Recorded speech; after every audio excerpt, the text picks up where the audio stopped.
sa kasulat, naging sulat niya Apostol Pablo, ikatuwa niya sulat sa mga Kristohanon dito sa Corinth.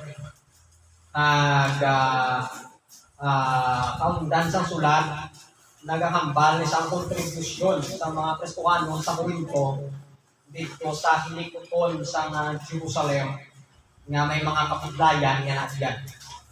This time, the title of this message, I would like you to hear this. Giving gives blessings. Giving gives blessings. Ang paghatag, nagahatag sa pagpakamaayo. That's right. Amen? Sometimes, kita nga mga tao, abi naton, kung nagahatag kita, nagakaubsan kita, o kung nagakawatan kita. Pero ang Bible nagpabalo sa ato that giving gives blessings. Look at Genesis chapter 14. Gusto ko mapalamin nyo ang basic of giving. There is a Genesis chapter 14, verse number 20. Genesis chapter 14, verse number 20.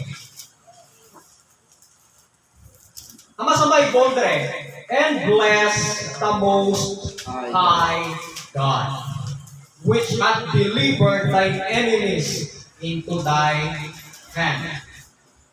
Ano ka sa Bible diyan ang tabo dre kay Abraham? And he gave the tithes of, anong word? All. Is Abraham's. Nakita natin, isa sa mga gitugdo sa Bible, sa basic of giving, sa mga basic na giving is tithing. Amo na ang unagit. Sa time ni Abraham, may ara na sa tithing. Wala pa na abot ang kasubuan, may ara na sa ginatawag tithing. Tagang tithing, amo ina ang pag-bless sa Ginoo. Malakay chapter 3 verse number 10. Isa ka passage of scripture man sa Malakay. Ang Genesis ang first book sa Old Testament, ang Malakay ang last book sa Old Testament. Magambang ni Malakay 3:10, kalabanan gid sa mga dugay sa simbahan, nagambal gid niya ara naman. Pero ini nagahambal sa pagpakamaayo. Basaon naton. Malakay 3:10, bring ye all the tithes into the storehouse. Then ang storehouse, tilipunan sa giving. Kag wala na sa iban ang storehouse na ton ara sa aton nga church. That there may be meat in my house. And prove me now. Nagpamatud-an mo ako. Anong ang ginambalde? And prove me now wherewith, sa Malakay 3:10, herewith saith the Lord of hosts, I will not open the windows of heaven and pour you out a blessing. Saan yung word? Blessing, that there shall not be room enough to receive it. Ang makita nato may promise din sa verse number 11, pagkat, and I will rebuke the devourer for your sake, and he shall not destroy the fruits of your ground, neither shall your vine cast her fruit before the time in the field, saith the Lord of hosts. So if you give your tithe, the promise of God, He will protect sa imo nga financial, nga ginawaan financially. Right. Sa imo nga work, Right. kung diin ka nagakuha sa imo nga palangitan-an, there is blessing in giving. Giving gives blessing. Ang una, tithing. Ikaduwa, first fruits. Proverbs chapter 3. Ano tong blessing? I will not, I will prove me now wherein saith the Lord of hosts, if I will not open the windows of heaven and pour you out a blessing. Dito sa first quote, sa type to kagina. First, Proverbs 3:9. Proverbs 3:9. Honor the Lord with thy substance and the first fruit of thy increase. Anong blessing? So shall thy barns be filled with plenty, and thy presses shall burst out with new wine. With plenty. Ano kinalaki sa first fruit at sa tithes? Ang tithes 10% of your income. Yes. Amen? Pilang tithes ang pulo? 1 peso. Pilang tithes ang 100? Ulo. Pila ang tithes ang 1,000? 100. Pila ang tithes ang 2,000? Kung 100. alam sila. Kapayo ina-applikar na to. Amen? Amen. Ang first fruit, tanan, nga anong ara sa imo, sa ano sa nga anong ara sa imo nga ubra, first mo sweldo, amo na sa ang first fruit. Kung mag-fail ka sa tithe, first mga bunga, kung mag-fail ka sa tithe, mapudlayan ka sa first fruit. Kaya ang 10% hindi mo matag, mapudlayan ka sa first fruit. Pero at the same level, ginatudlo sa Bible. Ngagatag sa blessing. Giving gives blessing. Amen. Amen? Amen. So, amunin sa kulang, away ko gina-bless man, ikaw na ng kabalo, kahit tingin may promise ang tanan-tanan, ang tithes may promise, ang first fruit may promise. Ikatatlo, mission giving. Anawa may promise, pagit mission giving. Philippians chapter 4. Dire lang ko sa tatlo kay basic la ko niyang bali di ko na pagabal mga sakripisyal kung mga commitment ni karon puro ni ano puro ni introduction. Philippians chapter 4 verse number 15. Ang sa Bible 4:15 Philippians. Now you Philippians know also that in the beginning of the gospel, sa pagsugod niya bala sa ministry, sa pioneering work, sa mission work, when I departed from Macedonia, no church communicated with me. Wala isang simbahan na nagbulig siya concerning giving. But sa ngayon, nagadto siya Apostol Paul ng pioneer, wala sang may naghatag, kag wala sang may nabaton concerning giving and receiving bati only. Pero may ara isa ang mga taga Philippi, especially ang church sa Macedonian. Nakita natin sa verse number 16. For even in Thessalonica, ye sent once and again unto my necessity. So, diretso ang ilang pagkatto niya sa sa Thessalonica, ginpadalaan siya sa mission support. Pero amo ni iya nga motibo, not because I desire a gift. Hindi kay nagahandom ako nga suportahan ninyo o tagaan ninyo, but I desire a fruit. Nagahandom ako nga may bunga that may abound to your account. Na may bunga kamo sa inyo nga account. You know what? Ang tanan-tanan na ginahatag ta sang hiliputon sang Dios, ginadumdum gid sang Dios. Bunga na yain din sa account sang hingaan, kundi sa account sa naghatag. Tanya, but I have all and abound. I am all and having received of Epaphroditus. Amo na ang nagpadala sang sang support. The things which were sent from you, an odor. Amo na yung explanation of a sweet smell, a sacrifice, acceptable, well-pleasing to God. Mag-support ka sa mission work. Amo ini ang ginatawag nga a sweet smell, a sacrifice, acceptable, well-pleasing to God. At anong blessing? But my God shall supply all, yung word, your need according to His riches in glory by Christ Jesus. Ang panago ang kinahanglanon, suportahan sa Ginoo kung naga-support ka sa inatawag missions. Because missions, giving. Pwede nga may mga wala ka mga material kay want mo lang na, pero ang imo kinahanglan pagkaon, ikasarang sa pag-ubra. Kita nyo mga nag-support sa mission work, daw hindi gawa nag-masakit, yes? Kaya nagpuntakan sila sa Diyos mo. Amen? Nagpuntakan sila sa Diyos, yung makatrabaho sila para magingunan ang ilang kinahanglanon. There is a blessing sa ginatawag giving. Giving gives blessing. We must understand that giving gives blessing. Is ang iba nakaka-open. Tandaan natin, ginahatag ang giving sa church, hindi sa bus. That's right. That's why when ano sa bus, sobre nga nag-preach ang word of God, yung ngalan pa ang ang sobre nga, ang Ginoo nalipay sa malipay nga, sa malipayon nga nagahatag. O may mag-atag na sa akin, sorry, wala akong nag-atag, kaya ang practice ang giving sa church. Amen. Ang unang practice, Okay, pamangkot nga paano we must understand that giving gives blessing. Ang pamangkot, paano? 3 things to know how giving gives blessing. So we will go back sa 2 Corinthians chapter 9 para ma-explain ang ining verses. 2 Corinthians chapter 9 verse number 4. Tanawan niyo bala mga tod sa Ginoo, ano ang dapat kumabalaan? Okay, maintindihan. Amo na sa ay is ako hindi ka kaintindi yung baka ay hindi nga simbahan niya kwarta lang ilagi na panundong pero hindi mo na gitugdo na sa Bible. Kinahanglan may paghangop lang ta. Okay, are 3 things to know how giving gives blessing. Number 1 gede, look at verse number 4. Ara ka mo dra? 2 Corinthians chapter 9. Let's happily, if they of Macedonia come with me and find you unprepared, we say not, ye should be ashamed in this same confident. Kinanglan mabalaan nato ng una-unagit para kita makaambal nga insakto gid ang lambas sa pulong sa Ginoo nga ang paghatag nagahatag sa pagpakamaayo kinanglan amo nito maintindihan the preparation of giving. Amen. The preparation of giving. Ang paghatag may preparation na dapat. Amen. Amen. Kahit kung hindi ka prepare, mapugatan ka. Tama?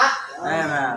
Kinanglan Lunes pa lang kabalo ka na mag-manage kung paano ka maghatag sa Ginoo. Ay kung hindi ka ka-preparado, maybe, mapakaras ng soft drinks, baka kung ano-ano yung mga baklon. Basta wala ka, basta naubos na. Baka ka chicharon, barbecue, avocado, tanan. Okay. Ma-order ka sa Shopee, at to cart dito, gasala, ang rider, kaya man ako mga gina-order, kalabanan sa mga estudyante, yung mga ang mga gina discountan, ang mga tagla ka botsin, ito damo sa pero iyaman na yan, yobra. Pero nakita natin, preparation. Importante, the preparation of giving. It must be advanced. Right. It must be advanced. Ang bali Apostol Pablo dre, basi magupod sa akon ang taga-Macedonia niya. Tagmasapuan ka mo nga hindi. Preparado. Tagambal niya, tagmahuyan kami. Kahit kami may confident kami sa inyo nga ginaubra, sa inyo nga posting. Kaya magdarano nga simbahan mo. Tapos ang imol nga simbahan, magaupod sa pagkuha sa giving, hindi sila preparado. Kita nyo na, ang Macedonia, imol nga simbahan, ng mga taga-Macedonia, ang Corinth, manggarano nga simbahan. Kanyang siya Apostol Paul, di ka maupod yung taga-Macedonia, kag magsapuan ka mo, nga hindi ka mo prepare, mahuyan kami. Ang unang ba ni Apostol Paul, it must be advanced. Ginapugduan sila ni Pablo nga mag-support na nga daan, magtipon na nga daan in advance. Yes. Kapudlay ko lang mag-giving, wala kong ang imo nga giving pa, o pa sa Sabado nga adlaw, para ba kanina sa Sabado nga daw kon gani, aga na sa Domingo, kanya man ang tanawon mo, dumuli na lang bilin na, bakal ko na lang gaw, bakal ko na ahos, gakiling-kiling ang bilin, di wala sang preparation, sinukat na na iya, mabukatan ka gitna, kung hindi ka naka-prepare sa giving, ginambalan ko na, ito pilagan ang antay ka percent, 10. Kung may 100 ka ba, amo na sang 10, amo ng preparation, kung mag-abot na ang 100, ang 100 pa man niya, o 500 pa man niya, kung hindi mo na makuha, ang 500 mo, magkadto ka lang sa tinta, maubos na, kung magkadto ka sa hindi, kulang kita yan, ang 500, subong na time. Ama? It must be advanced. Amo niyang ban ni Apostol Pablo. Sa Apostol Pablo man, nagapanumdom nun sa basi mahuyan sila pala. At siyempre church ni mo, mga nga church gani, nagahimo sa puluwaton sa Diyos nga mga Kristohanon nga naluwas kag nabaptize sa ngalan ni Jesus Christ. Sa kamay sang balaan ni Espiritu, sa ni Kristo kag sa balaan ni Espiritu, amo ni ang simbahan. Kita nagapati matanga, kita isa ka simbahan. Although mission ang ginagamit naton, mission kay pag-open ang tanga simbahan, pero sa context ng simbahan na matakay kita ginluwas kag na baptize. Amen. Kag isa ka makakuluya, ang bali sa Apostol Pablo nga maabtan kita nga hindi preparado, especially sa area sa giving. It must be advanced. Not only that it must be advanced, look at verse number 5. Therefore, I thought it necessary to exhort the brethren. Ang pala importante, gid, nga laygayan ko ining mga utod that they would go before, nga mag-una na sila sa inyo. Ang reason din? And make up beforehand your bounty. Ang bounty, ano man yung blessing, ang maling inughatag, ang maling giving. Therefore, ye have noticed before that the same might be ready as the matter of bounty and not as of covetousness. Paunahon ko na bang iban nga Christian para i-remind ka mo nga may ara kita, contribution, nga may ara kita, giving. Amo niyang bali Apostol Pablo. Paunahon ko na sila nga daan. Okay, ano ni ang rason para? Ginamba niya, para hindi ka mo, para paghatag mo, hindi ka mo nakuglayan, why ka mo ginapilit? Kaya ihatag, kaya manaw, kaya hindi ka mo preparado, kamay lang imo nga mahatag. Kabuglayan mo ng balsa commitment, kung lapit na lang kung wala ka nakapreparar. Amen? Yes, right. It must be with assurance. Si Apostol Pablo, ginsigurado niya gid niya ang giving sa mga taga-Corinth, ara gid, insakto gid, kag suno gid sa ilagin, promesa. So nakita naton si Apostle Paul nagkakambal gid dapat maintindihan naton ang the preparation of giving. It must be with assurance. May mga times ay amulit na ako na tagalin yung langaw. Isiguraduhon mo gina paano mo siguraduhon painon mo amo nang pag sigurado. Amen. Amen. Ang giving ni what? Giving gives blessing. Amen. Amen. Ang mamangkot, ari Kristohanon, are you giving God what is right or what is left? Ano po silingon? Are you giving God what is right or what is left? Amo na, ginahatag mo pala sa Diyos ang insakto o kung ang ginahatag mo ang nabilin na lang. Hindi left nga, na kamot. Yan, ano ba yung left nga sa wala ko poon. Wala, hindi wala. Wala na. Wala na amo na. Amen. The preparation of giving. Gusto mo makatag sa Ginoo, prepare kay. Amen. Prepare ka sa imo inugatag. Kaya man di pa ka maayo tatanan sa Ginoo. Hindi niya magamba kaya nga agap ang warta, na hindi nagap ang warta, it will abound to your account. Ikaw na yaong lagi niya ma-bless. Kaya may promise ang Ginoo mo sa naghatag, hindi sa gintagaan. Amen. Tama? Tama. Ikaduwa, the principle of giving. Ano itong una? The preparation of giving. Ano dapat kumensin yan? The principle of giving. Sa verse number 6. But this I say, he which soweth sparingly shall reap also sparingly. Ito yung word? But he that soweth bountifully shall reap also bountifully. The principle of giving. If you sow little, you will reap little. Right. Amen.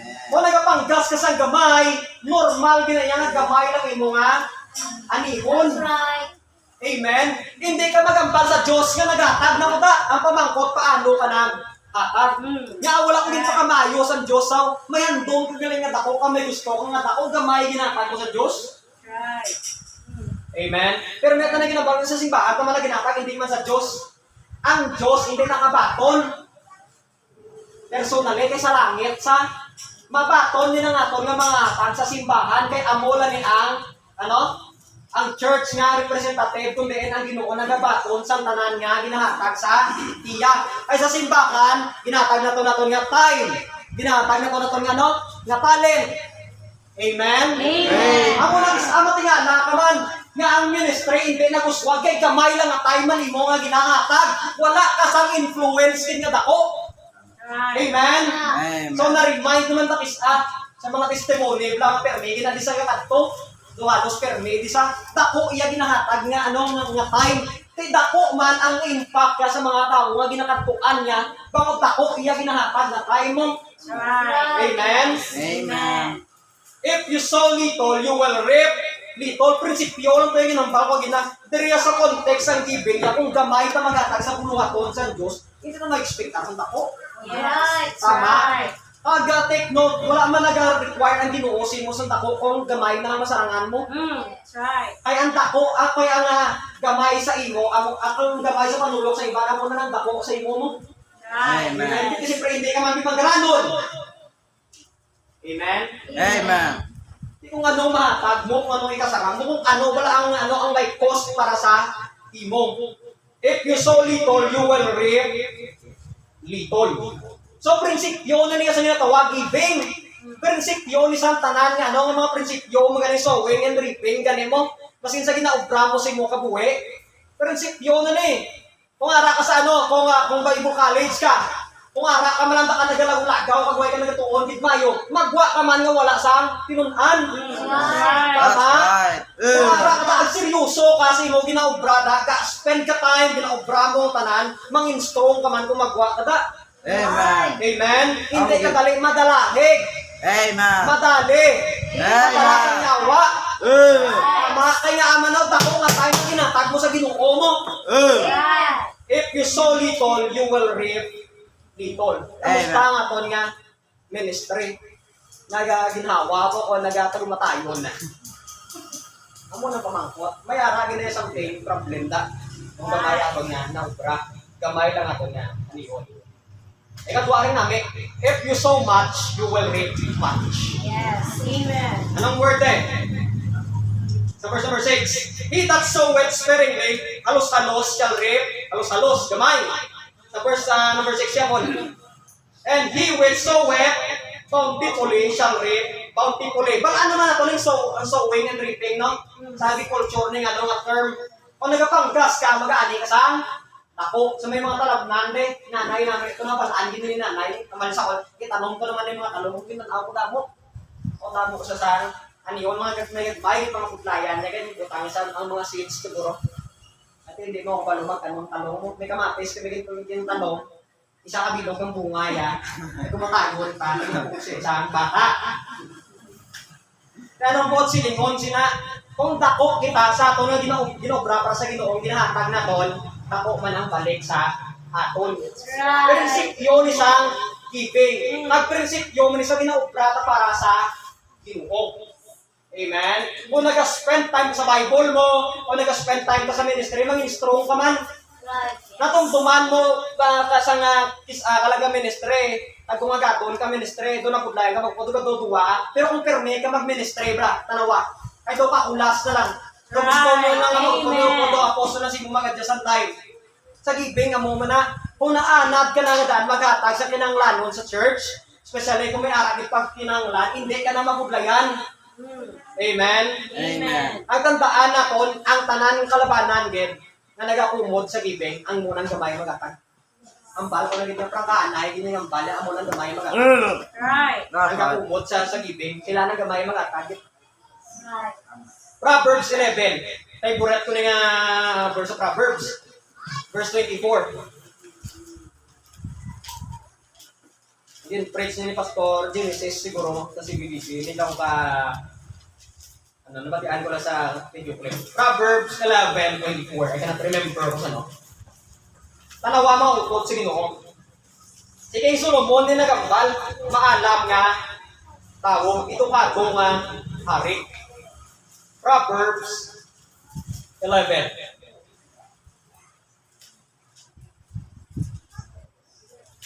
Kaya ka mo?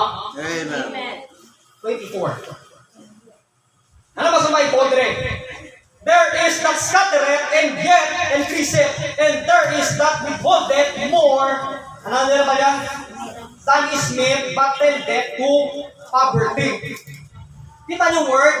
May ara sa nagasabog, nagalakta, pero nagatukang. May ara sa nagatago, pero pamigato.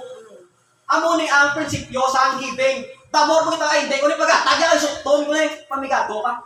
Hindi mo malabot na yung ano, lain niya ako nag-aataga. Kaya nga man, nag-invest ka mo. Amen.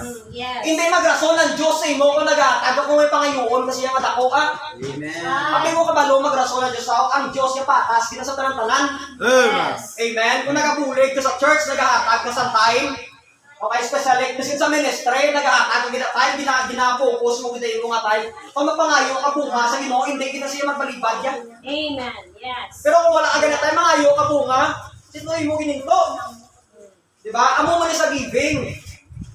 Kristo nga noon, dapat mag-mature kita sa ginatawag. Giving. Hindi na tayo dapat ma-open kay Kristo nga noon. Tamo, normal, di ba ako Kristo nga noon kung ang isang katao na save, mangin generous, na sa mangin makina, tagon.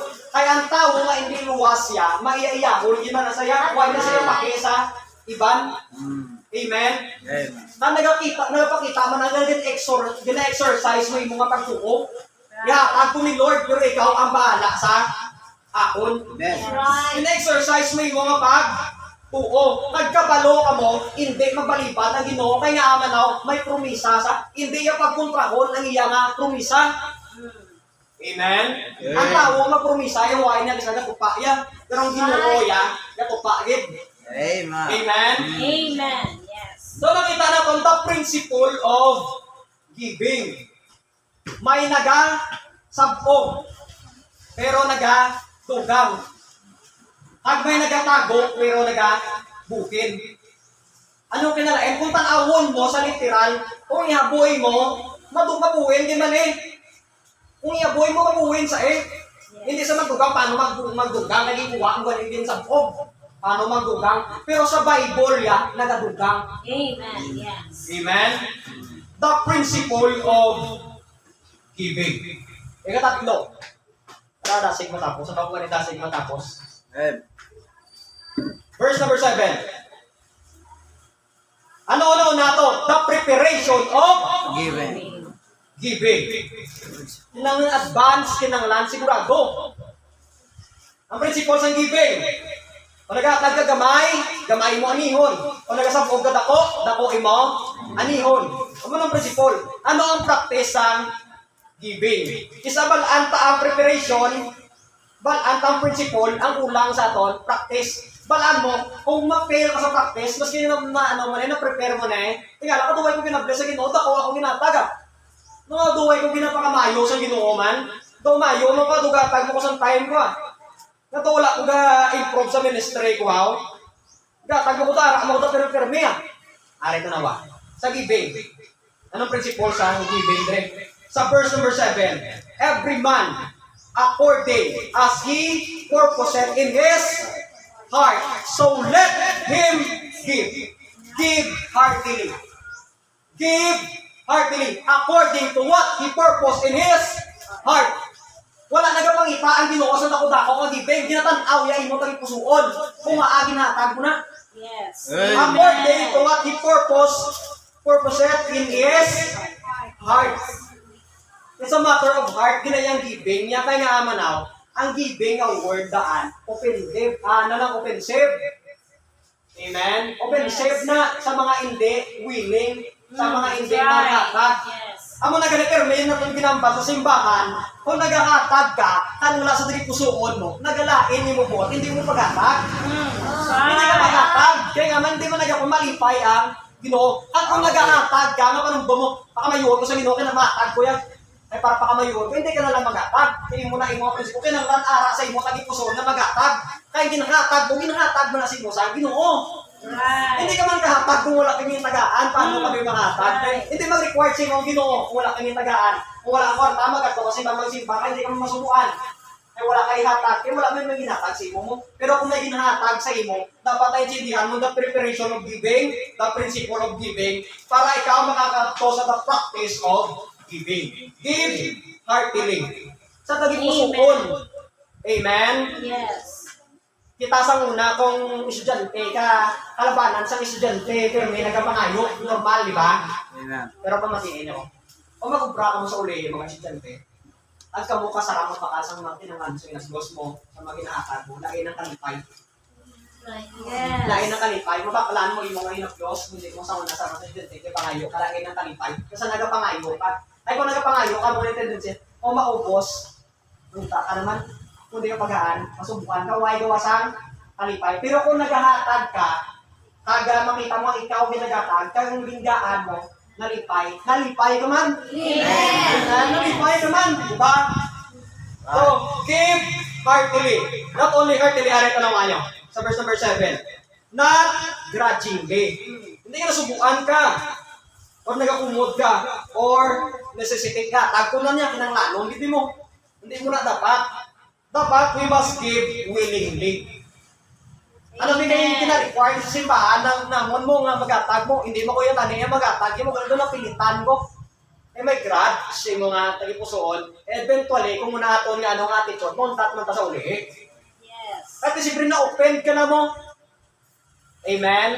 At kung ma-open ka sa giving, amonin panguna-una, kaya mas ma-open sa giving, no? Taga-simbaya, taga-pati sa giving niya, hindi na si mamati.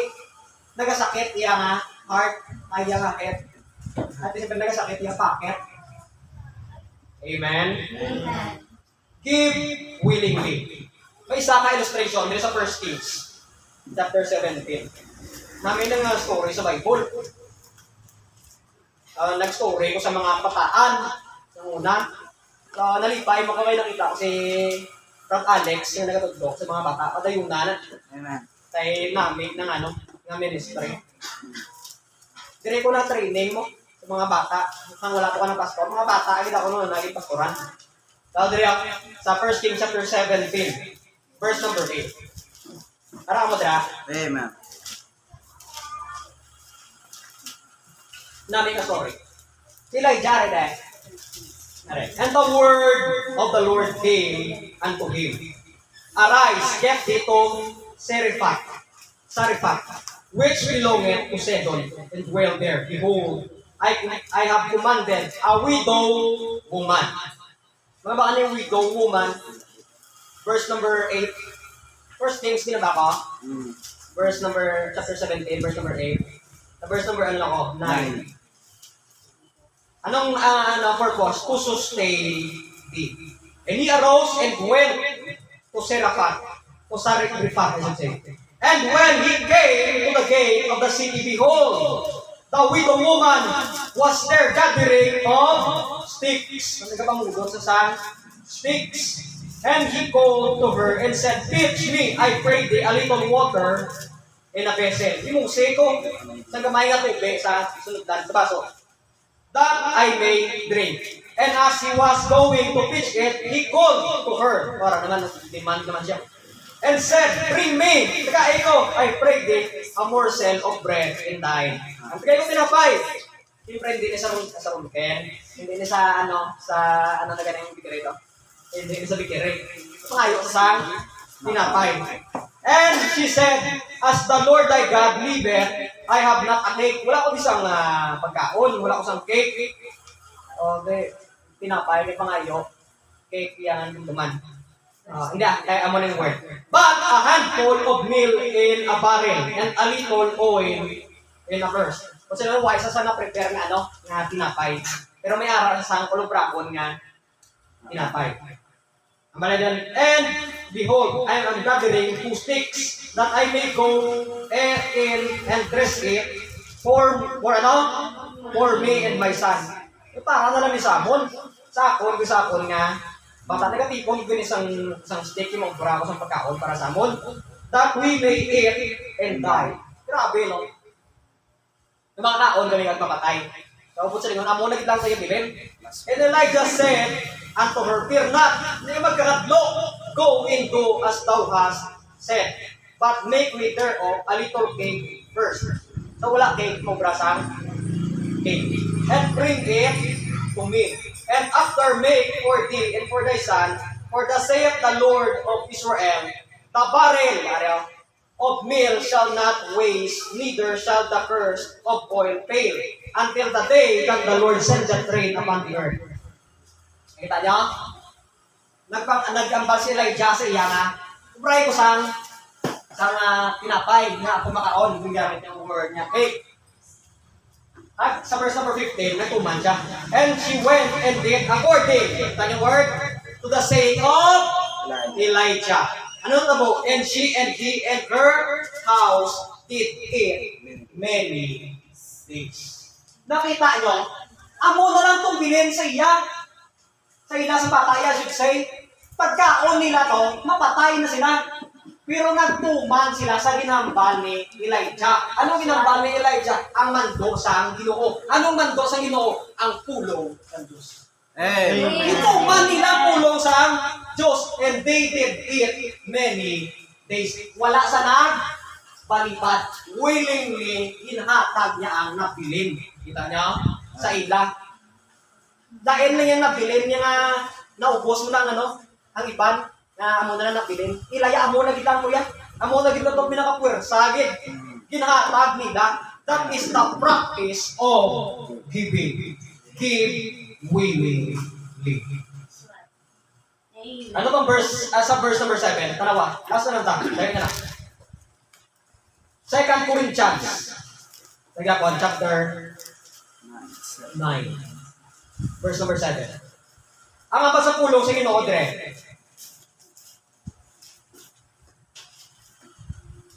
Na may ginitong kumplituhon basa mo. Blessing. Amen. Amen. Kumplituha basa. Every man according as he purposed in his heart. So let him give, not grudgingly or of necessity. For God loveth a cheerful giver. Amen. Yes. Amen? Amen. Ang Diyos siya ang nagapalangga sa mga malipayon nga nagahatag. Amen? Amen. Amo ni mga Kristuano, no? Hindi po silingon nga nagahatag kita, nalipay ang inatagaan ta. Ang tao nga nagahatag. Isa tamo sa nagatagaan mo, hindi pa sa nang Kuntinto. Tama? Pero kung tanawon mo ini nga verse, kung ginhatag ko na nga may kalipay, ang ugma sa Diyos ara sa imo. For God loveth a cheerful giver. Amen. Give cheerfully. Maghatag ka dapat may kalipay. Amen. Amen? That's right. Ang Diyos gani, willing nga ginhatag sa imo si Jesus Christ. For God so loved the world that He gave His only begotten Son. Only mo to gani. Begotten Son. Kita nyo, kung ang Diyos hindi malipayon sa pagkatag, kundi willing sa pagkatag, wala kita yung naluwas yan. Wala yung Ginoong Jesucristo sa aton, wala kita nakaangkon sa kaluwasan. Hasta subong, hindi na bala ng tulong sa Diyos, di ba? Yes. Pero wala na, pag ang Ginoo mo sa aton sa isa ka manluluwas, and that's enough. Nga kita maghatag man nga may halipay. Tion ta man niya magbalik sa Ginoo sa mga ginhatag niya sa aton. Amen. Amen. Yes. Kaya ang kaluwasan too much na ginhatag sa aton sa Ginoo. That's right. Ang mga material nga bagay may katapusan pero ang kaluwasan wala sa katapusan. Amen. Kung kaluwasan ginatag sa imo sa Ginoo, mayroon ka pribiliyo sa talon ginikanan mo, utod mo, Yes. papa mo, sa Amen. simbahan para makabate sa kaluwasan, para ang nabaton mo gikan sa Ginoo mabaton Manila. Yes. Amen. Amo na yung kalipay sa paghatag. Mas nga na naghatag ang gospel tracks, no? Mm, Iban white yes. na ba? Hello, good morning. Kasi bad pa rin yung morning, yung good morning, kagit siya. Amen. Tama? Tama. Oo. Pero sa laan ako ng bala mo sa nga panulay, kawan yung pakaway mo na. Yan ang lang, si Kristo lang. Amen. That's right. Ang ginataglas ang Ginoo siya. At siyempre, intense sa saluwi. Puso niya sa akong-sakong. Para kaglawan niyo ulit. Sabi ko rin sa karasang dyan, ipuro. Pero nasa alaala. Ang Ginoo yan, nag-preach. Amen? Amen. Kaya siya naghatag sa kaluwasan. Amen. Patunon mo ko hindi. Paghatag ng Japon mo, di ba? Kabalo ka mo, kung magtudlok sa mga kabataan, tipumong to yun ni James sa Nabatoya. Ang iatag na toya, hindi lang niya price siya. Kundi ang kabuhay ka, wala katapusan na ginatag sa Ginoo. Amen. Amen? Ang una maghatag, kag malit pa yun, tanga ginaubra na. Amen? Right. Give cheerfully. Ang una maghatag kita dapat may alipay. Acts chapter 20, verse 35.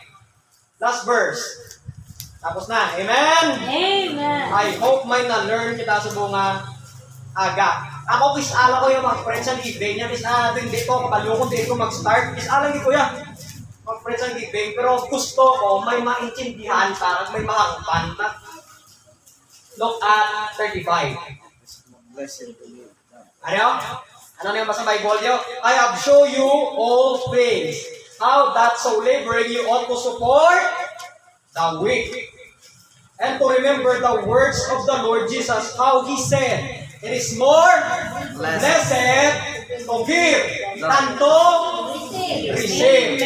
Mas mali pa yun ang nagahatag sa nagabaton. You know what? O nagabaton ta, kabalo ka mong ano, ginang pinakamining niya, ay may ginatag ta. Resulta na sa giving ta. Amen? Amen. Sa unan na hindi naman naman sindihan sa hindi pa tayo Kristuanon, pero sa nag-Kristuanon, ako especially nag-pastor ko, kasi makibot ko sa mga ginatag mo. Huwag niya matag sa mong deliver pa ko mo. Pero sa amount niya, ano, ang kalibog yung ulo. Yan lang na yung limitation ng Gcash, yung lapaw sa limitation. Pero okay na kayo ginatag yun. Amen? Amo na ang giving. Amo na ka-blessed ang Kristuhanon. Amen? Amo na gani ko mag-attend sa mga youth camp, hindi mo na ipag-ibalin ang imong mga ginagasto. Amen? Kaya ginatag mo man na sa Ginoo. Tama? Yes. No one, mga as I close, has ever become poor by giving. Amen. Wala sa nanging imol pagi sa pag-atak. Amen? Ay kung imol ka, ay wala-wala agad, kudlay mag-atak. That's why wala sa nanging imol paagi sa pag-atak. Amen? I hope you are blessed sa bunga aga. Magkapangamuyo kita, bala na Diyos kung ito